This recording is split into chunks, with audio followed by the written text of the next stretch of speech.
എന്തൊക്കെ കാര്യങ്ങളാണ് എന്തൊക്കെയാണ് നടക്കുന്നേ? എന്തൊക്കെയാ ഇത്? എന്തൊക്കെയാ എന്താ പറ, എനിക്കറിയില്ല. എന്തിനാ ഇങ്ങനെ എന്നെ ഇറിറ്റേറ്റ് ആക്കുന്നേ? പറഞ്ഞൂടെ അവിടെ ഇതാള് സമാധാനത്തിന് അവിടെ പോയിരുന്നപ്പോ എല്ലാരും കൂടെ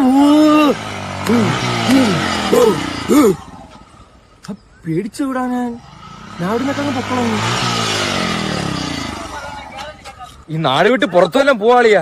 സൈഡ് കൊടുത്തില്ലെന്ന് പറഞ്ഞു. എന്ത് ചെയ്യൂടാ? മസനഗുഡി വഴി ഊട്ടിയിലേക്ക് ഒരു യാത്ര. മസനഗുഡി വഴി ഊട്ടിയിലേക്ക് യാത്ര. എന്നാ മസനഗുഡി വഴി ഊട്ടിയിലേക്ക് യാത്ര വരുന്നോ? സമാധാന